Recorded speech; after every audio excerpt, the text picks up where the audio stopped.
তুমি ফোন করবে না। ফোনের কথা বলছো? আমি তো আজকে বাড়িতে যাচ্ছি। আমি সাজছি, আমি আজকে খুব সাজছি।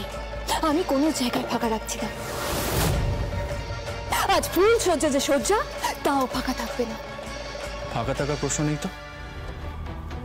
সেইখানে আমার সঙ্গে শোলক থাকবে। শোলক থাকবে না, না ফুল সজ্জার খাটে থাকবে, না মুখার্জি পরিবারে থাকবে, না জমিন হাটায় থাকবে, আর না এই পৃথিবীতে থাকবে। তুমি কি বলতে চাইছো? কি হ্যাঁ থ্রেট করছো? থ্রেট করছো তুমি আমাদের? থ্রেট করছি না, আমি যেটা বলছি সেটা মিন করছি তোমাকে। হ্যালো হ্যালো রানী, রানী কি হয়েছে? কি আবার কোনো সমস্যা? সমস্যা। আর সমস্যার নাম রানী, যার সাথে আমার বিয়ে হওয়ার কথা ছিল, সেই রানী।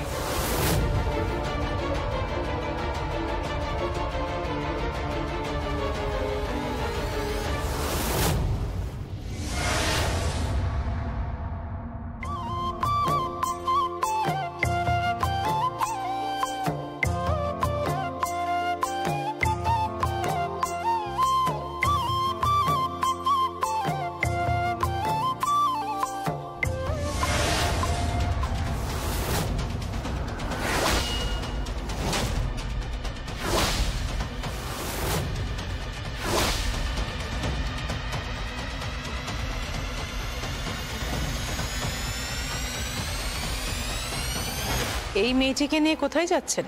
মেয়েটি বলছেন কেন? বলুন আপনার বউমা, আপনার ছেলের বউ। ওকে নিয়ে আমি ফুলসজ্জার ঘরে যাচ্ছি। কিন্তু ফুলসজ্জা তো হচ্ছে না। তা কি করে সম্ভব? বিয়ের প্রথা অনুযায়ী আজ ফুলসজ্জা হবার কথা। কিন্তু ফুলসজ্জা হবে না।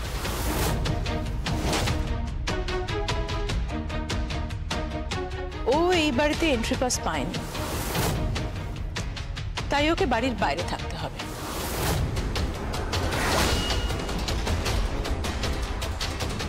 আপনি কি বলছেন? আপনি তো একজন মা, আপনি এই কথা কি করে বলতে পারেন?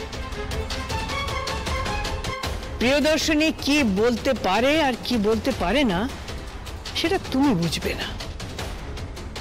যাও এখান থেকে, তোমার বোনকে নিয়ে এখান থেকে চলে যাও। না,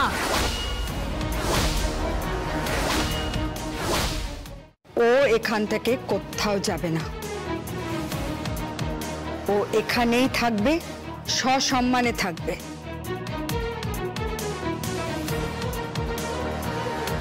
সেই দাবি নিশ্চয়ই অন্যায্য নয়? পুরোটাই অন্যায্য। চাঁদে হাত বাড়ানোর চেষ্টা, এইটা তো খুব অন্যায্য। উঁচু মগডালে বাসা বাঁধার ইচ্ছে করাটাও অন্যায্য। আর মজুরের মেয়ে হয়ে কোম্পানির মালিকের ছেলেকে বিয়ে করাটা খুবই অন্যায্য। কোনোটাই অন্যায্য না। অন্যায্য তখন হতো যদি আপনাদের বাড়ির ছেলে আমাদের বাড়ির মেয়েকে ভালোবাসার কথা না বলতো। অন্যায্য তখন হতো যদি তাকে জোর করে গ্রামে বিয়ে দেওয়া হতো। সে স্বইচ্ছায় আমার বোনকে বিয়ে করেছে। অন্যায্য তখন হতো। কথা বলো না। হ্যাঁ, বড্ড বেশি কথা বলছো তুমি। এই বাড়িতে তোমার কোনো জায়গা হবে না। আর আমরা কোনো মজুরের মেয়েদের সঙ্গে সংসার করতে পারবো না। তোমাদের না কোনো ক্লাস নেই, কোনো স্ট্যান্ডার্ড নেই। তোমাদের সঙ্গে আমাদের মিলমিশ হয় না, এটা সম্ভব নয়। কাউকে কাউকে পরিচয় পর্যন্ত দিতে পারবো না যে তুমি এ বাড়ির বউ। বউ বউ শব্দটা শুনে হাসি পাচ্ছে আমার। এও নাকি বউ? সত্যি সত্যি চাঁদে হাত বাড়ানোর ইচ্ছেটা প্রবল দেখছি তোমার মধ্যে। অনেকক্ষণ ধরে শুনে যাচ্ছি আপনাদের এসব নাটক। সরুন, যেতে দিন আমাকে। তুমি কি জোর করে ঢুকবে নাকি? হ্যাঁ, জোর করেই ঢুকবো। আমার আবার হাত পা একটু বেশি চলে। অনেকক্ষণ ধরে শুনে নিয়েছি, এত কথা আমার সহ্য হয় না। সরুন সরুন এখান থেকে, আমাকে যেতে দিন। এক মিনিট।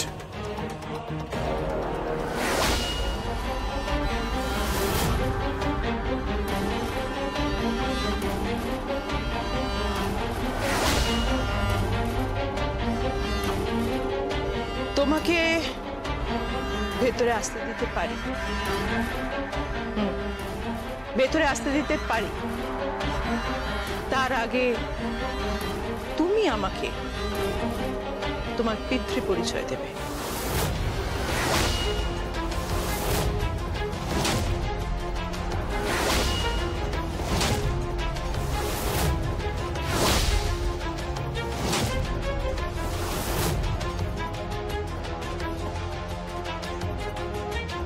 কি হলো বলো? আই মিন বলো, তোমার বাবার নাম কি? হ্যাঁ, তোমার পদবি কি? তোমার বাবার নামটা কি? আর তিনি কি করেন?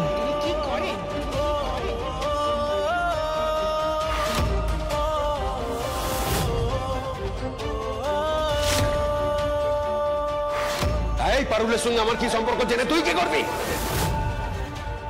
এই দেখো, এমনিতে তো এত কথা বলো, মুখে খই ফুটছে, আর এখন কেমন চুপ করে আছো? বাবার নামই বলতে পারছো না। বাবার নাম জানো তো? মানে পিতৃ পরিচয় আছে তো, নাকি তোমার মায়ের ক্যারেক্টার? স্তব্ধ হন আপনি।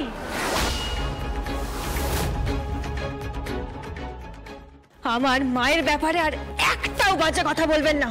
তাই নাকি? তাহলে উত্তর দিতে পারছো না কেন?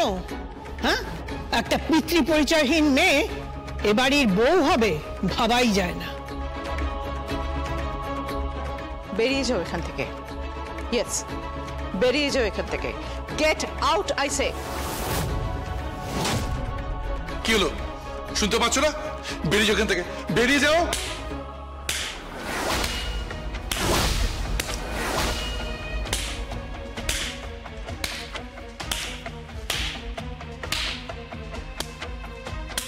বাহ, চমৎকার চমৎকার চমৎকার।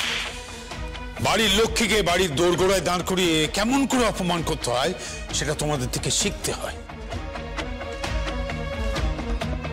তুমি আজ একটাও কথা বলো না আদিত্য, প্লিজ। কারণ ঠিক এই মুহূর্তে আমাদের সকলের সামনে একটা প্রশ্ন এসে দাঁড়িয়েছে। পল্লব বললো এই মাত্র, তখন জানতে পারলাম এই মেয়েটি তার পিতৃ পরিচয় জানে না। ও জানেই না ওর বাবার নাম কি, ও জানেই না ওর জন্ম বৃত্তান্ত। ঠিক বলছি তো? হ্যাঁ, এই দেশের সিটিজেন বলে ওর আধার কার্ড আছে বা অন্য কোনো আইডেন্টিটি কার্ড আছে বটে, তবে সেই কার্ডে বাবার নাম কি লেখা আছে সেটা আমি দেখতে চাই। বলো বলো, তোমার বাবার নাম কি? উত্তর দাও।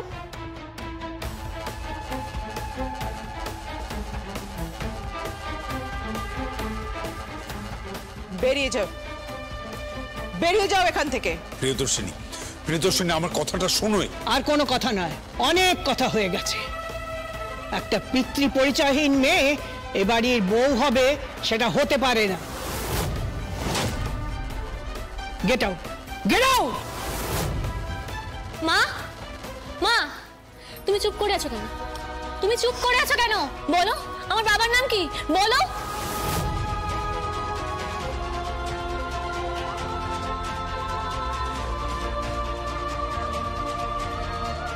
বাবার নাম জানো না? বাবার নাম জানো না? দোহাই আপনার, মুখটা বন্ধ রাখো। মা, তুমি কিছু কথা বলছো না কেন? বলো, আমার বাবার নাম কি? মা বলো। এখানে দাঁড়িয়ে এই লোকগুলো আমাদেরকে অপমান করে যাচ্ছে, আর তুমি কিছু বলবে না? বাবার নাম বলো। ও মা, বাবার নাম বলো। বলো না মাসি, বাবার নামটা বলে দাও না। ও তো কোনোদিনও তোমাকে জিজ্ঞাসা করেনি, আজ প্রথমবার তোমাকে জিজ্ঞাসা করছে। বাবার নাম কি বলো না গো, বলে দিয়ে ওদের মুখের উপর জবাব দিয়ে দাও। তারপর ষোলোকে নিয়ে ফুলসজ্জার ঘরে যাও। চুপ করে আছো কেন মাসি? বলো না, কেন চুপ করে আছো বলো। তাহলে কি ধরেই নেব এনারা যে কথাগুলো বলছেন সেটাই সত্যি? হ্যাঁ,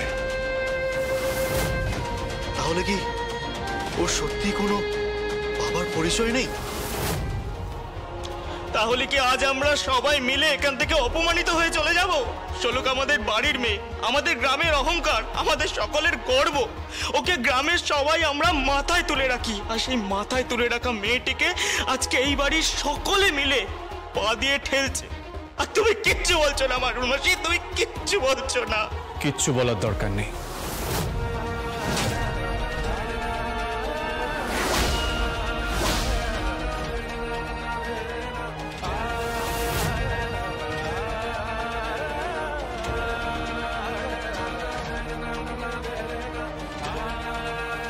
কিচ্ছু বলার দরকার নেই। এটা একটা বাড়ি, পরিচয়পত্র দিয়ে এখানে প্রবেশ করতে হবে এমন কোনো কথা নেই।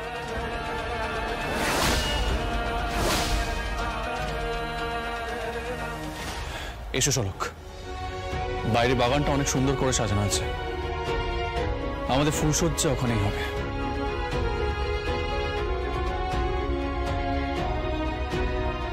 এসো। সার্থক, তুমি যেটা করছো সেটা ইররাশনাল, ইললজিক্যাল। ভেবে দেখ, এটা করো না। কিছু করার নেই মা, ওর হাত ধরে আমি ওকে এই শহরে এনেছিলাম। এই শহরেই ওর গল্প লেখা হবে, নাই বা লেখা হলে বাড়িতে। ঝোলক আমার সাথেই থাকবে।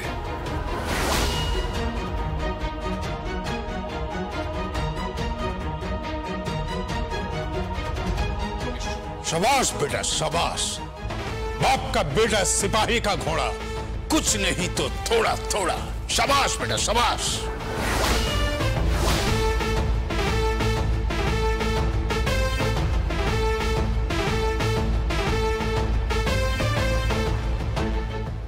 মা, আজকে সকলের সামনে প্রশ্নটা উঠে গেল মা। তুমি যে মুখ ফুটে বলতে পারলে না আমার বাবাকে।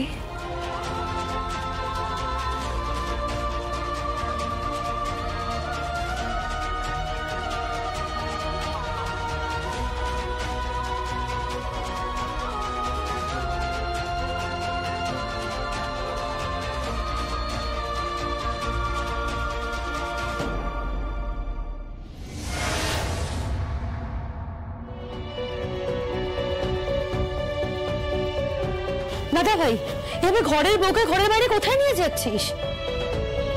ঘরের মধ্যে যে ঘরের বউয়ের স্থান নেই, তাই ঘরের লক্ষ্মীকে বাইরে নিয়ে যাচ্ছি।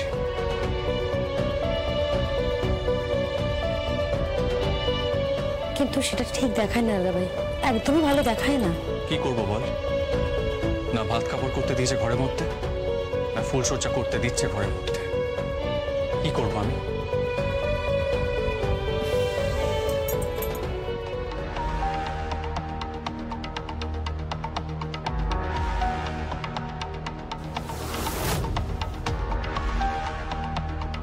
এটা কি? এটা আমাদের ঘরের পেছন দিকে যে গার্ডেনটা রয়েছে, তার সামনে লাগোয়া যে ঘরটা রয়েছে, সেই ঘরটা তোর জন্য আমি সাজিয়ে দিয়েছি, তোদের জন্য সাজিয়ে দিয়েছি।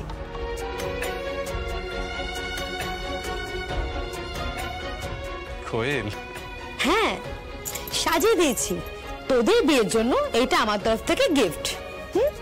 Thank you my dear darling sister. শুধু ওকে থ্যাংক ইউ বললে হবে না, আমি আছি বস।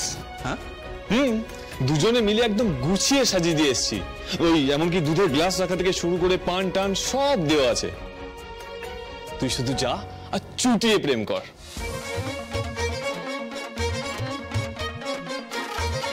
যাবন চা। তোরা আসবি না? মাথা খারাপ নাকি? ফুলসজ্জার ঘরে কারোর জায়গা হয় না।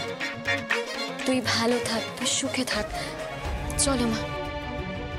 তোরা কোথায় যাবি? আপাতত স্টেশন যাব, আর সেখান থেকেই সোজা জমিন হাঁটা।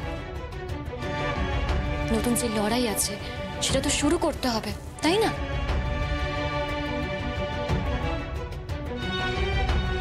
জমিনহাটা থেকে শাড়ি এনে কলকাতার বুকে যে মেলা আছে সেখানে তো মাথা উঁচু করে যেতে হবে।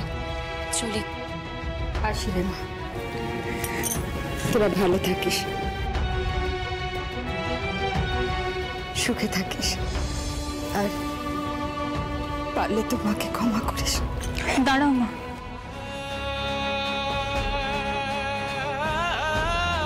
থাক থাক,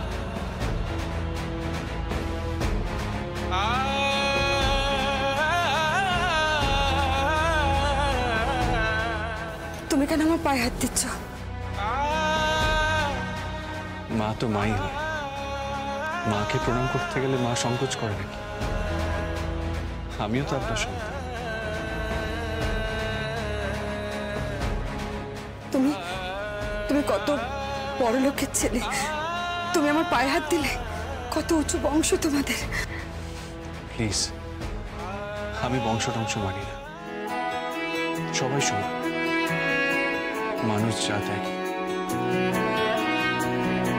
আপনি যেমন আমাকে সন্তান স্নেহে ভালোবেসে এসেছেন তেমনই ভালোবেসে যান। মঙ্গল হোক বাবা, তোমার মঙ্গল হোক, ঈশ্বর তোমার মঙ্গল করুন। আচ্ছা, বলছিলাম অনেক রাত হয়েছে, তোরা এবার ঘরে যা।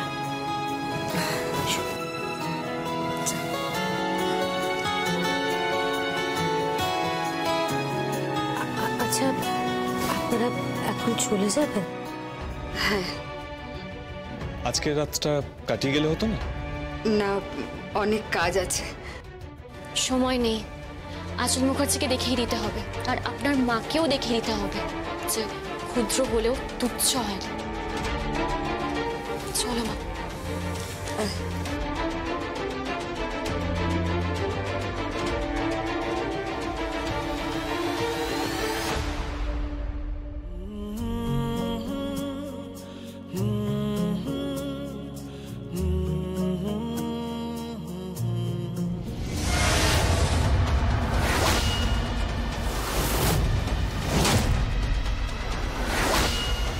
এসব কি কি হলো?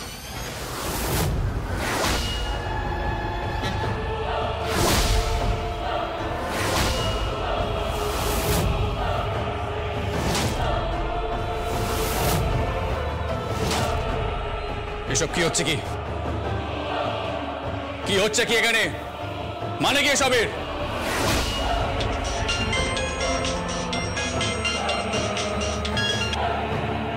হ্যালো, তোমার শেষ সজ্জার মালাটা পেয়ে গেছো নিশ্চয়ই। আজকে রাতে মেরে দাহ করে দেব, কেউ টেরও পাবে না। জমিনহাটার একটি মেয়ে কলকাতায় এসে নিখোঁজ। আমি ঈশ্বরের কাছে তোমার আত্মার শান্তি কামনা করি।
শোলক, তুমি ঠিক আছো তো?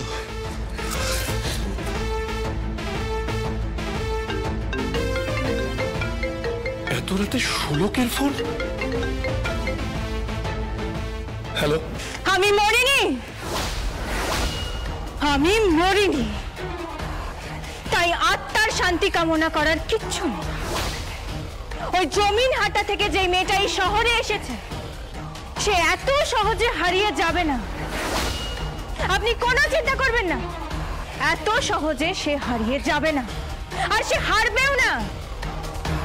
সে জিতে নিজেকে প্রতিষ্ঠা করে এই শহরে মাথা উঁচু করে নিজের পরিচয় বাঁচবে। আমি আপনাকে চ্যালেঞ্জ করছি কংস মামা, আপনি আমাকে মারার চেষ্টা করে যান, কিন্তু যেদিন আমি হাত তুলব সেদিন কিন্তু আপনি শেষ।